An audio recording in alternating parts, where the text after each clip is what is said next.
All right, guys, welcome back to the Conviction Fiction, where we challenge the stigma, share real stories, and explore what it truly means to rebuild after incarceration. I'm your host, Antoine Rivers, and we are diving deep into a topic that's at the core of personal transformation. And that topic is accountability.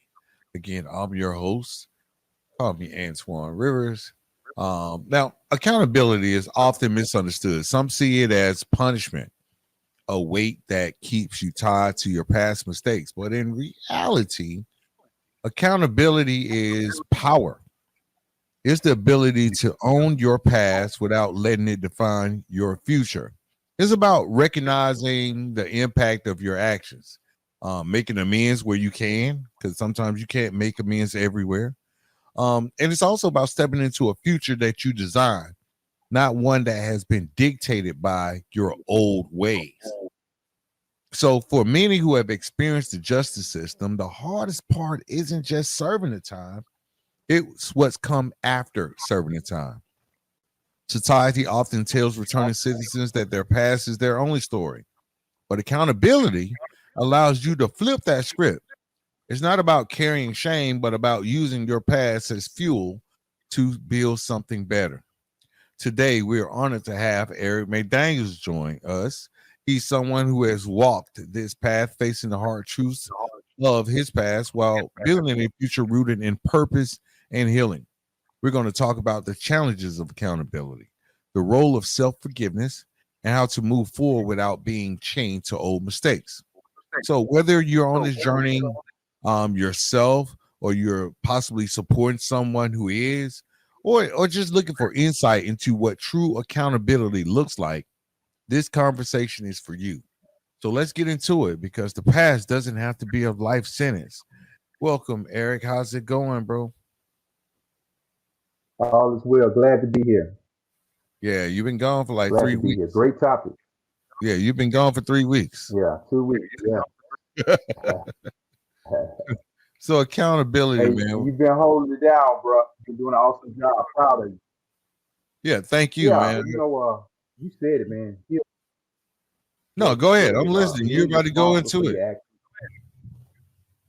Yeah, I was just listening to you. Healing.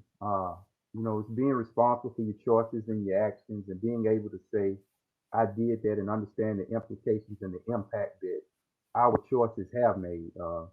To Mhm. allow ourselves to make greater choices in the future. So, accountability is a great topic, but it's also one that, like we talked earlier, least talked about, yet that holds a great impact not only upon us, but our relations with our family members, our community, our friends, our goals, our endeavors, and things that uh, will allow us to move forward in the future. So, accountability is a great topic. Yeah. And understanding that distinction, that's where we have to really figure it out, because a lot of people think accountability is either guilt or shame, right? Right. Understanding the distinction between accountability, guilt, and shame is crucial for personal growth. And for me, um, as a person that was just as impacted, these three concepts are sometimes often confused, but they have different psychological and emotional impacts. For one, let's just start here. For one, accountability is owning the past and moving forward. It's basically taking responsibility for your actions, acknowledging the impact of your actions, and making a conscious effort to change. Now, Right. surrounding that, there are some features like you're basically focusing on action and growth. You're acknowledging harm to the people that you impacted. Maybe it was like a victim. Maybe it was your family. Maybe it was your sons or your daughters that you left behind, because those are sometimes those unwilling victims that happen when you are now in the criminal justice system. I understand some people don't go in with kids, but I was one that I had kids or children that were impacted by my incarceration. And just making those amends, it leads to positive change and self improvement. example. Here's an example. Someone who committed a crime recognized that the harm they caused. No big deal, right? They take responsibility, but here's the key: they seek to make amends, and they actively work to become a better person. Now, guilt, on the other hand, is a little something different. Um, Share with me what your take on guilt. What's guilt for you, Eric? Well, when you talk about accountability, it's really layered. The guilt part of it is a process. It's an emotion.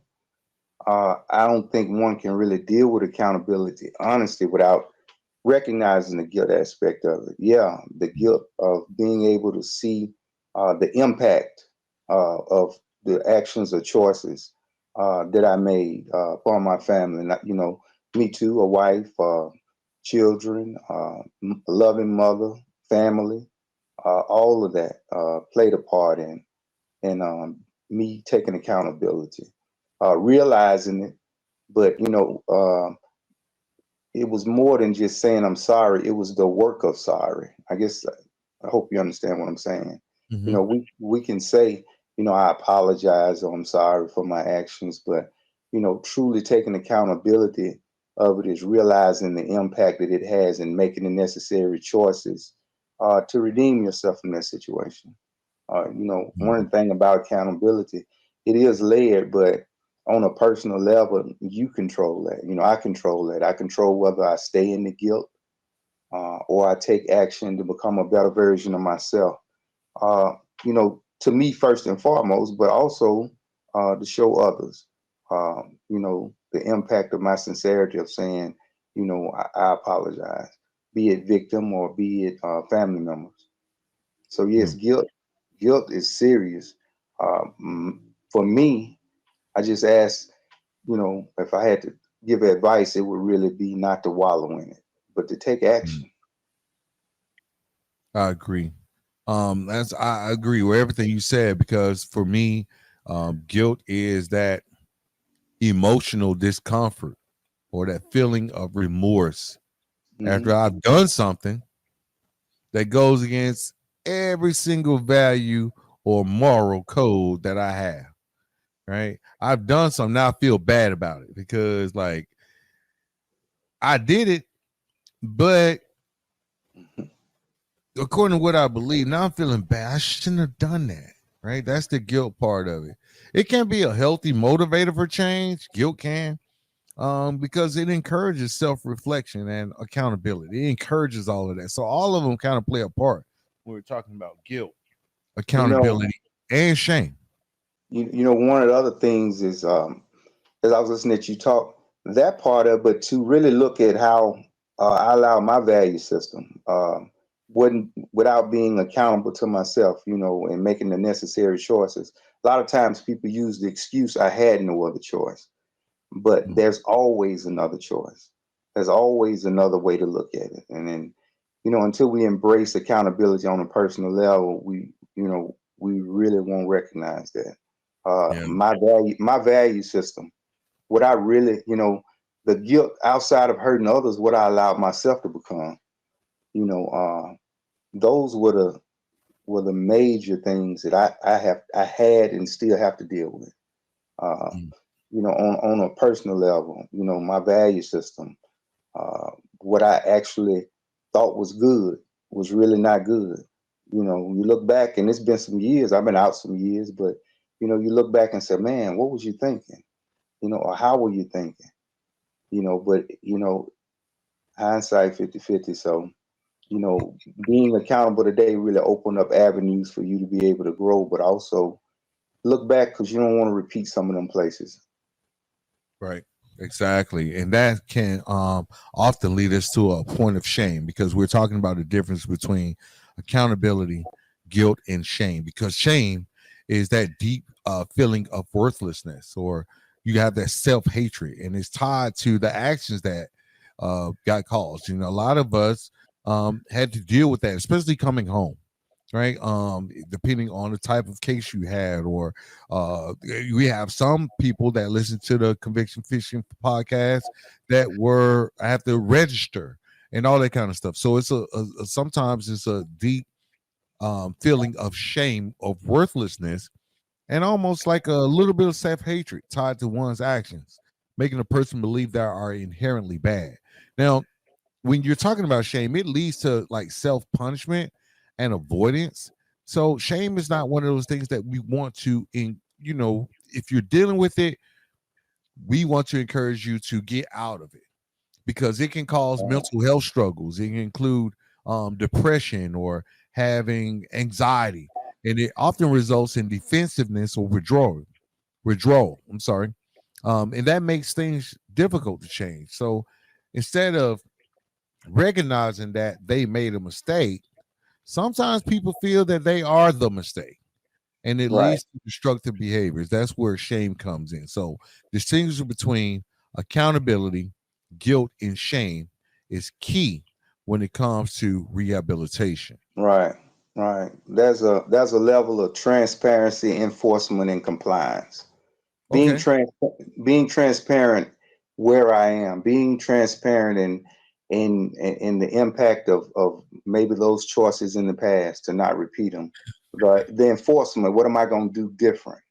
Uh, and the compliance is being able to just create new habits, things that's going to move you farther toward your goal, farther toward your desires of being stable, being out here in society, um, mentally sane. Like you're talking about the guilt and the shame. That part of being accountable is that you do have a choice to move on from your past. Mm. To sit and allow yourself. Let me say this. We talk about layered. I talked about layered as far as accountability. There's so many different things that we can use to define us: the culture, the streets, what's going on, skin color, so many things to make excuses about. But the accountability is the work that you put in according to your self-worth. And the more we work on ourselves, my thing would be to really encourage others to really know that you do matter. You do have an opportunity once you're out here to grow. The more days you live, you get an eraser to erase your past and create a new narrative. Those things are so important. But to stay stuck in the past, uh, to stay in those places defined by institutions, or being a former person who's incarcerated. What about a person who's been released? What about a person who's moving forward, creating a new narrative for his life?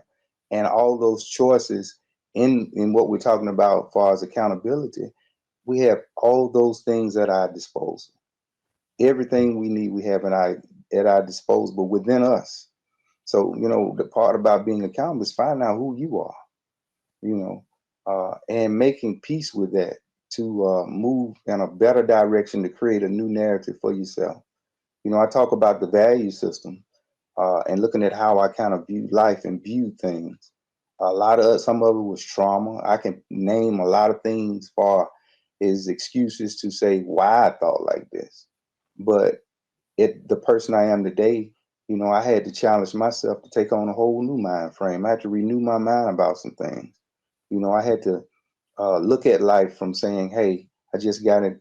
I'm formerly incarcerated, just got out, got a job. Now I need to get economically viable.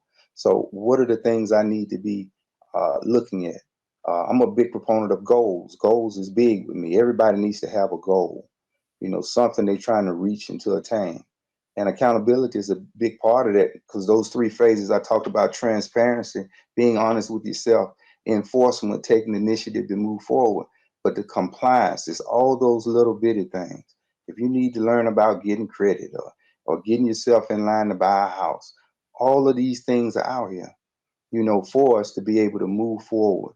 It's just up to us to be accountable, transparent, and enforce those things that's going to move us forward and utilizing those tools in our compliance. That's awesome, bro. That's definitely where we are because accountability is empowering. Not limiting accountability is often misunderstood as a form of punishment.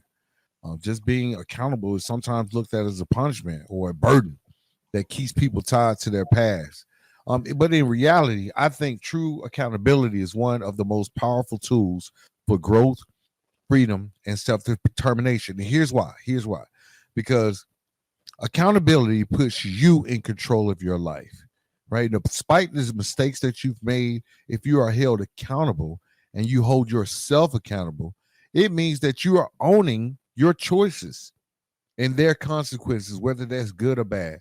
I tell my children around here all the time, I don't care about the choice you make, right? It might get you in trouble. It might even promote you into something, in the order of success. But my thing of it is, at the end of the day, whether your consequence is good or bad, be accountable for it because you made the choice, right? I say when I go speaking to other places, in events or whatnot, I mean, you can go and you can sell more dope than Pablo Escobar, but when you get caught, don't go crying because you made the choice, right? Being accountable is saying, okay, I accept this consequence, good or bad, instead of blaming the circumstance. Well, I had to do it. It was the system, it was other people, right? So accountability shifts the power back to you. It allows you to recognize where things went wrong and how you can move forward on your terms. Here's another example. Instead of saying the system is holding me back or something is holding me back, accountability allows you to say, I have control over my next steps and I will make choices that align with my goals. That's what accountability does. I agree totally. We do. We have the opportunity with each day we wake up to create that new narrative, but it's up to us. We have to quit looking in the wrong places. I think what's going on in the world right now really shows the need for accountability. When I really step outside of and look at the totality of who I am, I'm a person who needs to be accountable to myself, my family, my community, the world around me, my friends, the people that I associate with. Accountability has a big thing, but it's not so much at looking at what others do as much as it is what we do, because that's the only thing we can control, our narrative. But it is something that has to happen for growth, has to happen for healing. Because we both know it's easy to get stuck, and getting stuck is not profitable for anybody. But it's kind of like one of the last discussions we had, that necessary need and that necessary push into a newness of life, that agitation of doing something different, thinking something different, desiring something different. When God gives you a purpose and a dream, it's not for anybody else. Our fingerprints are unique and only designed for ourselves. And so there's a plan and a purpose out there for everybody. With me, that before being accountable to myself, as a believer, to God first, that gives me a guideline, that gives me a set of rules and that govern my value system. So, and when I implement those in my life, I know how to kind of listen more, to be more attentive to others' thoughts, or will my words affect others in a bad way? Being married, I'm really working on being an active listener with my wife.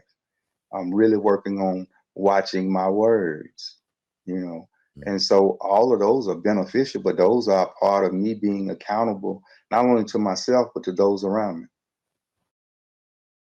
And it definitely helps when you are working to better yourself, whether through education, therapy, mentorship, or just building those new habits. There was a study I was reading about while I was prepping for this podcast.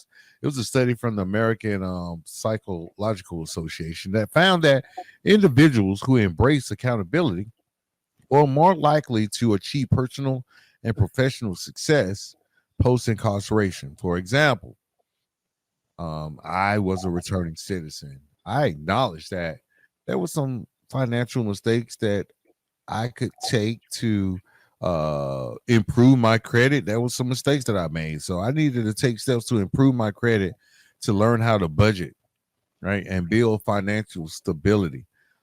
Because at the end of the day, and this is what this whole podcast is about, is being accountable and showing how it can rebuild trust and relationships so you don't have to go back to the prisons. You don't have to, be a part of that whole recidivism thing. When people see that you are taking responsibility for your actions, they are more likely to forgive and support you. It Right. shows that you have integrity. It's a commitment to change, and it helps to repair sometimes broken relationships that you think you can repair. So there are restorative justice programs or individuals who take accountability and make amends. They normally have stronger support networks. If you're working with somebody or working through a program, a lot of them that we actually support, and they support us, like Dream Builders. We got Breaking the Chains, Teens on Point, Coach Omar, and um, Freedom 2 Foundation. All of these um, places are trying to help reduce the risk of recidivism, but it's up to you to get in part of it. So if you hurt a family member in the past and you can't rebuild that trust, it's probably because you're not showing consistent actions of accountability. Rather than just saying that I've changed, do the work. Just go and do the work. Actually change. Right, right. I was just saying that nothing really wrong with a young fool, something wrong with an old fool. When we, you know, as we grow, we look stupid, staying in some of those old mind frames of what we were in our youth, even in our early 20s. That part of growing and taking the necessary choices to work on yourself and being transparent. Uh, it allows you to think different. If you stay negative, negative is coming. But the more positive you stay in your mind frame and put in the work to stay positive and move forward, the laws of attraction come into play. Then usually things start moving forward for you.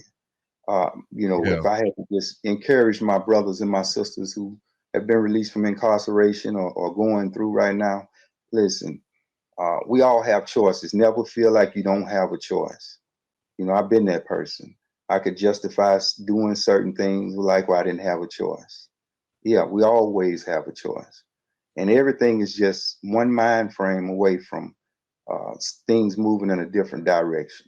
We have to renew our thinking. We have to change our thinking. If you want something different, you got to do something different. And And so it's a process. when we reach that place of understanding that I want something different, that I don't want to have to go back and go through that process.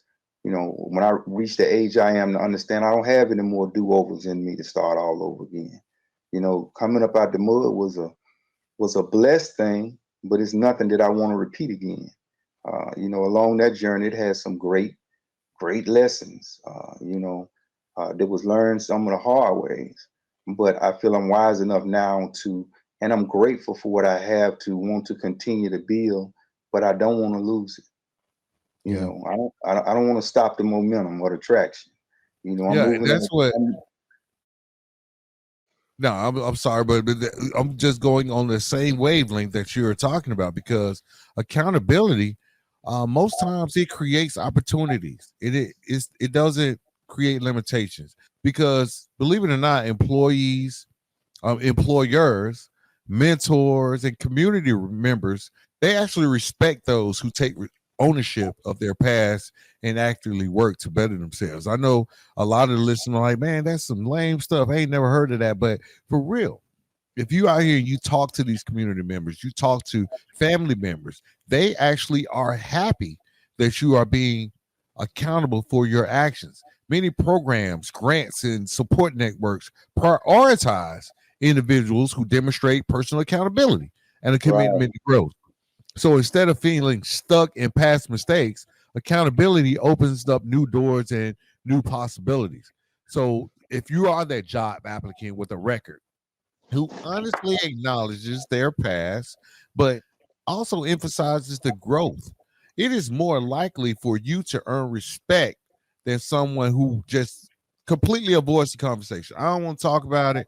Um, it was somebody else's fault, or I'm going to shift the blame to someone else and not take full responsibility. Because what accountability does, guys, and we preach this all the time on this podcast, it basically keeps you from delving over into shame. Because shame is going to keep you trapped in those same Right. negative cycles. That's why most people they go back to prisons because of shame. It make they it, people actually feel once they get out, and you can correct me if I'm wrong, but they actually feel that they will never be good enough to change. They think Yeah. that they can't change, and that's why we were talking about shame earlier, because that's what shame is. You just don't think you can make it, right? On the other hand, accountability separates the person from the mistake, right? We can forgive ourselves when it comes to accountability. But what do you think about that, bro? Like when I say shame, because someone thinks that they are just worthless. There's no need to try to change because I can't. Is that one of the biggest causes of recidivism? Yeah, I think that's a big part of it. Feeling like they don't have choices. Uh, you know, always when I teach about a lot of the times what we love, we hate, and what we hate, we really love. We can say, hey, I want to change, but are you willing to do the necessary work that it takes to change? And so a lot of times we hate that work. We hate that process to change. And we really hate where we are, but we love it enough to stay in it, because, like even when we were locked up, people that wanted to go get their GED, or people wanted to go to some of the classes and the things were involved, but they say they catch out people. And so, those things are looked at as weak, but to sit around all day and watch SmackDown and those things, you know, uh, are profitable, but they're not on the popular things. So it was easy to sit around and do nothing and go to the weight pile. But rather than pick up a book or do something to better yourself, people didn't really want to deal with that.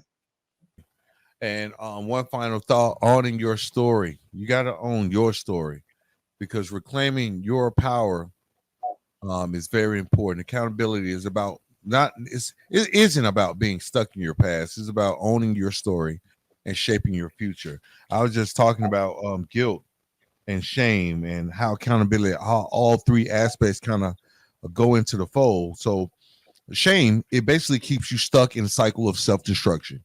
If you believe that you are no better than, or you believe that you can't do something different, that you are just um this is your life, you are going to live a life of crime, right? That's when you become what we used to call back in the day institutionalized. You can't live a life because shame has taught you that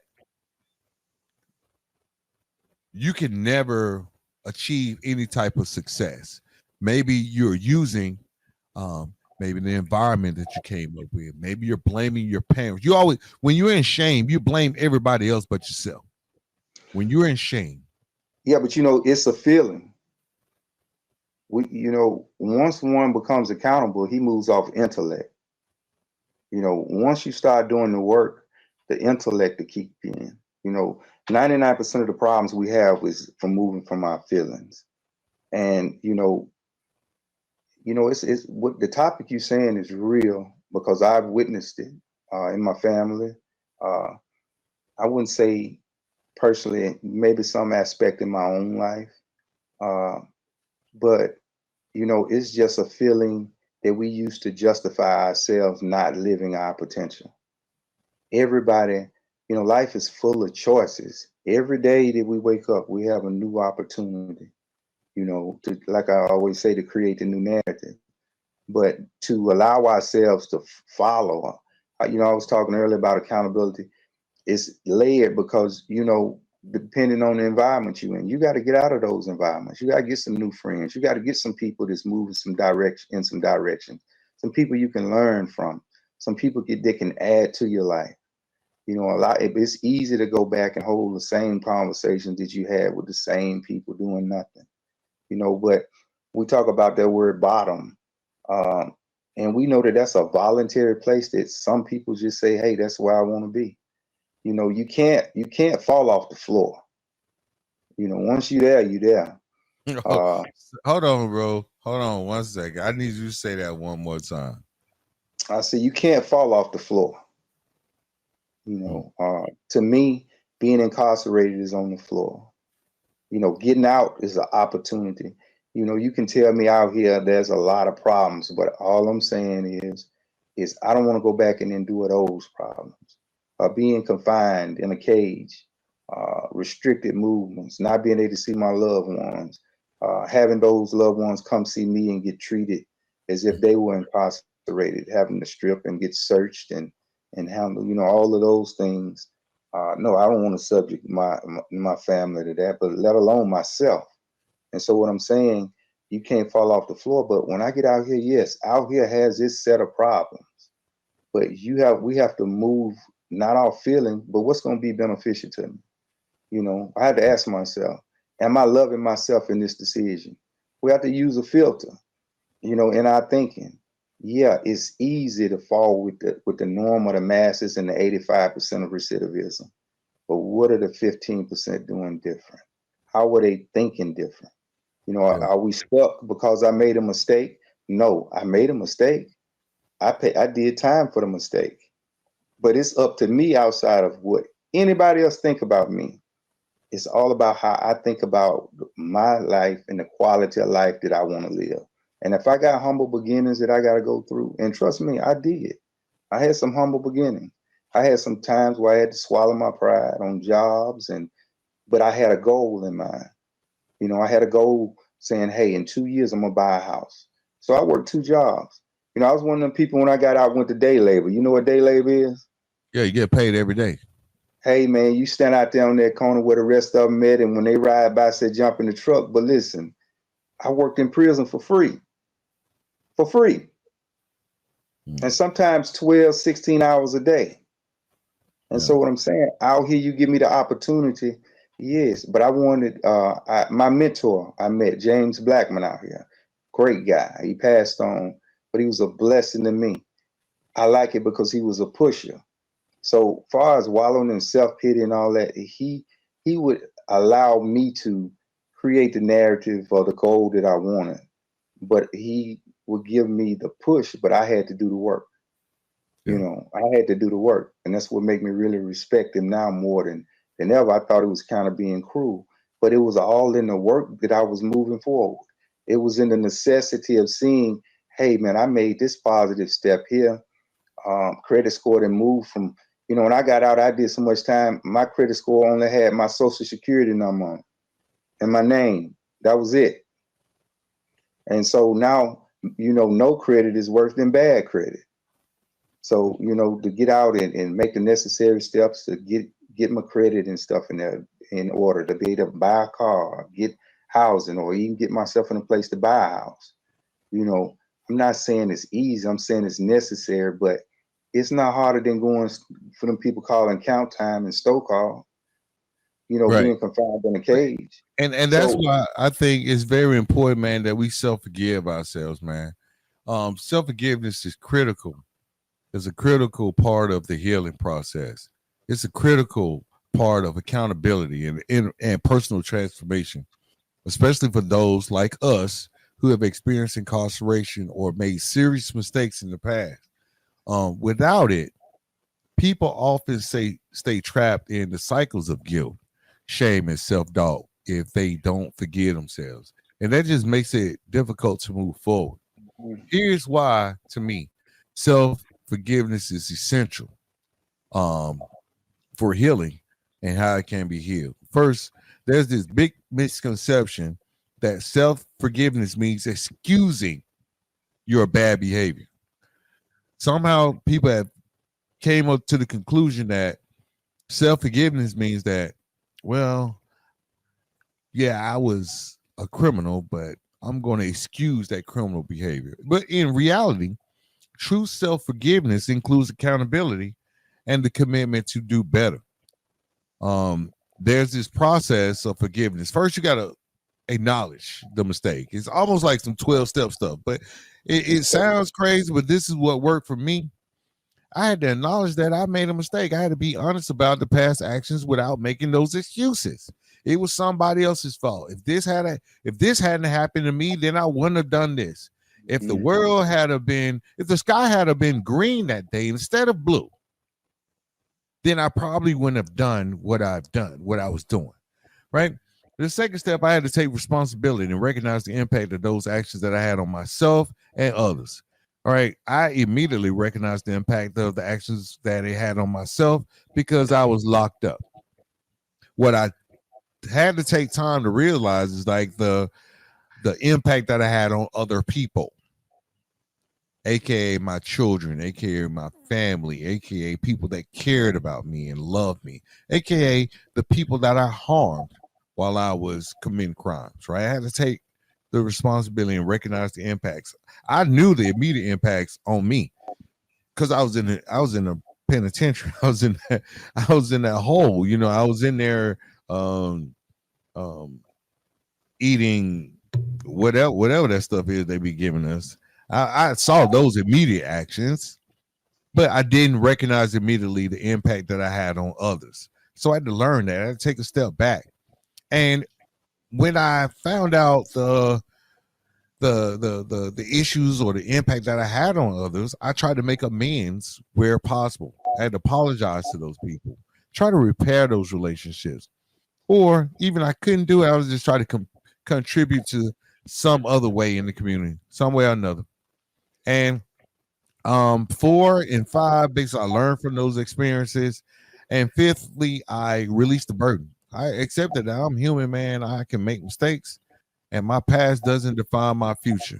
And that's what we try to get everyone that's watching the podcast to realize that you are human. You are going to make mistakes. That doesn't mean go out there and think that, okay, you committed these crimes and you just forgetting your past discretions. No, that's not what it's about. It's about being accountable for those past discretions, recognizing that you're a human and that this past doesn't define where you're going to go. You know, I had to not only forgive myself, but those that led to my incarceration. Mm. Man, I did things to be put in prison. You know, give me say, I'm not saying that I didn't. I went to prison over a complete lie, and I had to forgive. And once I got out, that was a whole different dynamic. That the people that loved me, it was a problem that I forgave because they were still holding on. Mm. You know, but what you don't forgive, you can't heal. And so not only did I have to forgive myself for my actions and switch some stuff up in my life, and I put myself in a bad situation, but I had to forgive the person that lied on me. I had to forgive the detective, the judge, the lawyer, everybody. But when I looked at, hey, that's a whole lot you could probably still be in there locked up for.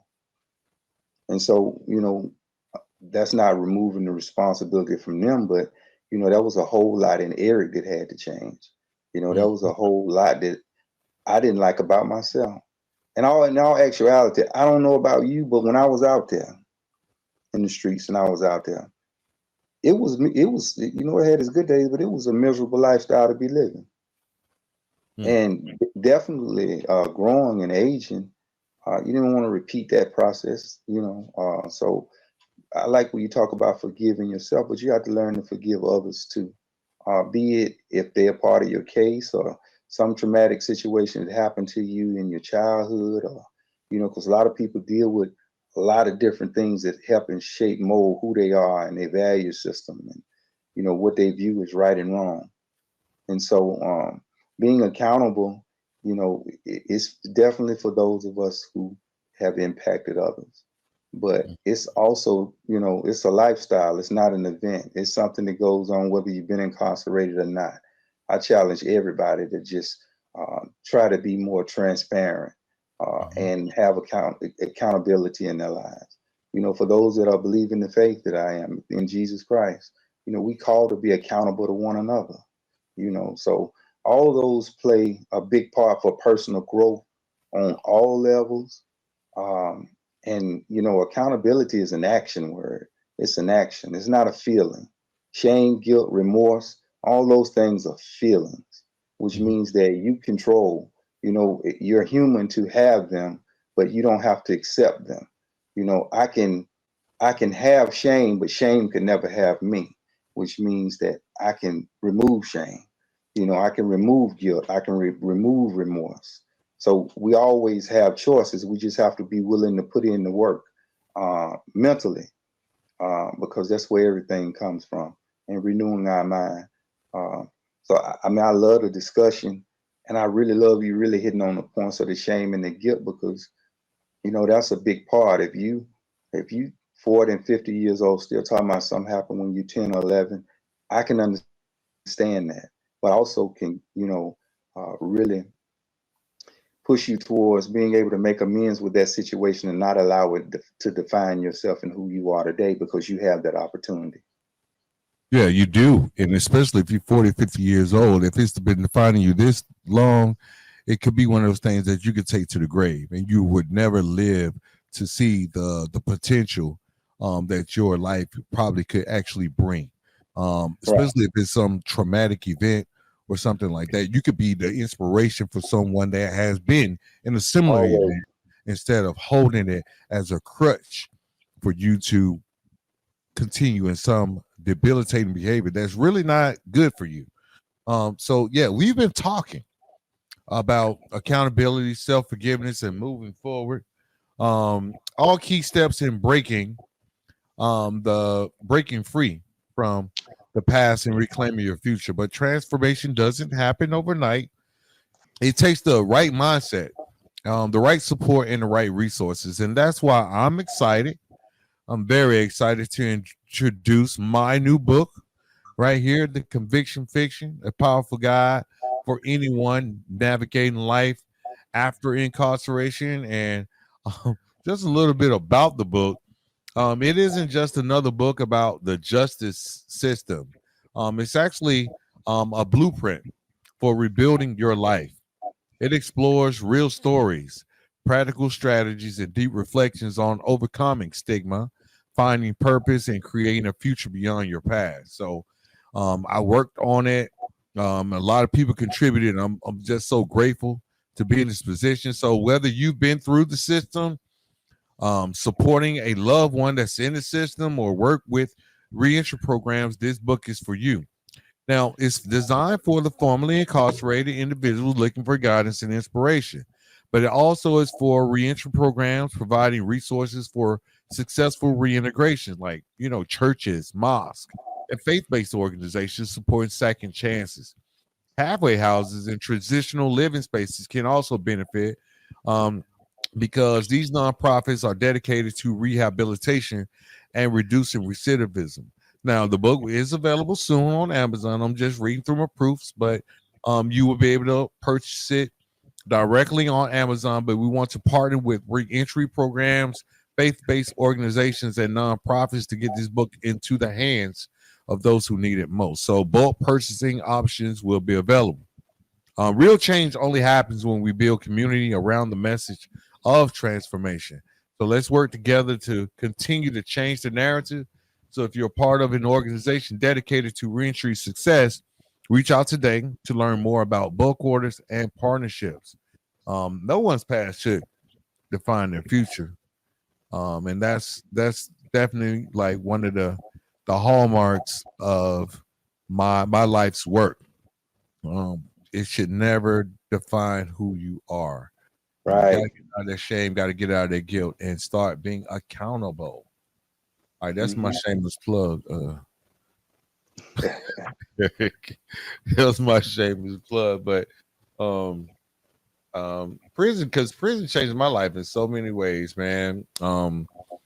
I couldn't even imagine. It's a chapter of my journey that began with, like, at first I think it was humiliation. Like, man, how could I do my parents like this? You know what I'm saying? People that believed in me. Um, at first I didn't really care. I guess I was shameful. I was like, it's only because of this. And then after so long, I started to become humiliated. I started feeling like I let a lot of people down, and it caused pain and regret. But eventually, it evolved into one of growth, transformation, and hope. So Yeah. that's what this manuscript that I put together is going to reflect this path. All right. So hopefully it'll help somebody. I So pray it does. yeah, I know it will. I know it will. If not, at least I got it out. My sons and their sons will say, well, my dad was an author. Did you know that? I got to change the narrative for them also. Well, Okay. you have done that. Great. So proud of you, brother. Thank you, know, bro. Thank you, man. Look. They even clapping in the back for me. That's crazy. yeah, they should. They should. Listen, you setting the standard, Uh, Yeah. and look at God. Look at how the narrative has changed. When you think back when we were at Bibb County, some of the thinking about you never knew the day was possible. Because your mind frame wasn't thinking about that, but just look at the work you put in, and it is commendable, man. The conviction fiction, even having a desire to change the narrative and to share, and also, a lot of people don't want to step up and share who they are, and that goes with the transparency. See, because anything that I can be able to give you and make peace with, you can never use against me. Man. And so that's the beauty of transparency. My wife, she sometimes listens to the show and she says you're like the most quotable dude ever. She says, my wife, she says that all the time. She's like, you're the most quotable dude. He's just like, he got so many little quips that like stick with you. Like that's why I had the one that you say you can't fall if you're on the floor. That's one of the ones. You can't fall off the floor. You can't fall off the floor. You can't fall off the floor. And No. it's like That's Les Brown. She was like, that dude, he got some real good like little sayings that kind of stick with you. And I'm waiting on the book. I'm waiting on it. I'm gonna get started. I'm gonna get started. I'm gonna push a little farther. Little bitty things. I don't know if this will help other, but vision boards. Affirmations. Those things help me.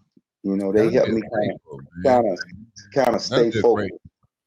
That'd be a great. Like I mean, I'm gonna have to look into like prison affirmations, like a 365-day prison affirmation book. I mean, from a prisoner though. From somebody that's been there. Write one. No, that's not me. I'm tasking you. I'm challenging you. I'm telling you, Mr. I do a lot of African proverbs. I love the one that says, "If there's no enemy within, the world can do you no harm." And so when we take that time to be accountable and work on the man in the mirror and be transparent, the good, the bad, the ugly, we are who we are. We get an opportunity to grow. And if you're not growing, you're dying. And so, I want to do the necessary things to feed me and move. And every day, is not a victorious day. I have my L's sometime and I have my W's sometime. But the deal is I have a desire to keep moving. To give you a quote, I may have told you, Nelson Mandela, his quote, upon climbing a great hill, as he stopped and enjoyed the beautiful vista that surrounds him. He enjoyed it, but he said, I couldn't linger long because my walk had not yet ended. I have more hills to climb. So even at the level you are today with writing that book and where we are, these conversations help inspire me to understand I got more mountains to climb and keep me up. This is therapy for me also, man. Being able to stay and talk about the positive, because that was a time when I was thinking earlier today when I used to walk the track and be praying for certain things. And the life I'm living today far exceeds what I was praying for. Amen. But Amen. I know I didn't come this far to come this far. Right. So, it ain't over. It's not over. It's definitely over. And I had got some sad news today, man. And we'll talk about it later, but I think it's somebody that we both knew. Sadly, one of someone that I was incarcerated with over this past weekend. They were going through some a terrible health diagnosis. Fell bad as far as with the health, and then also with losing a job, and of course they had like marital problems because you lose your job and you got diagnosed with a bad health uh, prognosis or whatnot, and so it was just too much. So sadly, they were sitting at a gas station, and the wife went inside to um, purchase something from like the gas station or convenience store or whatever. And when she came back, uh, my guy actually like blew his brains out. Wow. Like, and you know this guy. We'll talk about it later. I don't want to put his name out there because it just recently happened. But it was terrible because I heard it the night before I went on, and it was I was like, I hate when sometimes you have people that call you and that's all they got is bad news, bro. And I'm like, why this person calling me? Like, why today, right? And I heard it and I couldn't believe it. I couldn't believe it. Not at all. And then, somebody else called me and told me the same thing. And that's why it's important, I think, for people that are out here that have done time. Because this was one of those guys, he was young when he got locked up. He was like, you look at him, he was like teenager. You shouldn't be in here. He was one of those people that were charged as an adult, right? And they're in this prison with like lifers and shit like that. And I just heard, just tonight, like before I jumped on the podcast, that's why we're kind of up. But he took his life. And I think that's why it's important to have avenues and platforms like this, because no matter what you're going through, you need to know that people are behind you, people believe in you, and that there's nothing too bad. Because first of all, you're an overcomer, you're an overachiever, you were able to make it out, and you are out here and destined to do great things. And I talked today, I was like, damn, why you didn't call me? Or I would have, it was, I started feeling like some type of way because I talked to him. Actually, the last time I talked to him was in October. And that was the last time I talked. We was like on Facebook. I was like, hey man, you need to come on the podcast. I know he had like some young girls, man. The guy got like maybe 11-year-old girl and a 7-year-old like little baby girl, man. And most times when you see them on Facebook, they like at parties and skates and all doing like father daughter stuff. And I'm like, dang, how did it get so bad that he said, you know what, forget these little girls. I would have rather he went back to, not to say it like that, but I would have rather he went back to prison than to take his own life. That's just, that's just me, bro. I'm kind of emotional about it, man. And we'll talk about it after, man. But because this guy, and when I say the name, you're gonna be like, oh man. But I don't want to put it out there like that because they haven't like finalized everything, all this stuff. It just happened like what's today? Tuesday. It happened like over the weekend, Saturday or Sunday or something like that, man. I'm like, what?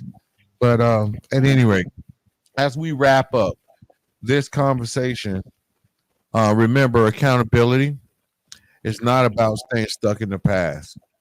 It's about owning your story, learning from it, and using it as a foundation to build a better future.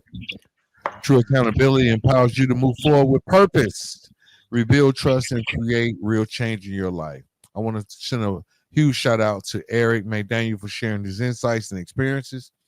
So if this episode resonated with you, we encourage you to take the next step, whether that's reflecting on your own journey, having an honest conversation, or just committing a positive change. I'm a little choked up right now. Like I said, I had some bad news, but we're going to keep it moving forward. So if you're looking for real strategies, inspiration, and guidance on life after incarceration, stay tuned in, man. Matter of fact, check out the book when it comes out. Find it. It should be available on Amazon. Hopefully, one of the reentry places or some of these nonprofits that I work with constantly will have it available for you, because it's basically a blueprint for rebuilding, reentry, and redemption. You'll be able to get it soon on Amazon for individual purchase. And bulk orders are available for reentry programs like churches, mosques, halfway houses, etc. All of the nonprofits that support the Conviction Fiction podcast, and we support you. So if you're a part of an organization that wants to bring this resource to those who need it most, reach out to us for bulk ordering info. So let's just keep the conversation going. And if you are considering doing harm to yourself, I just want to remind you that shame should not be something that binds you. Guilt can actually be a positive resource for you, but it's all about being accountable. What does accountability mean to you? That's what we want to know. So until next time, let's keep moving forward. Thank you for joining, and we'll see you guys next week.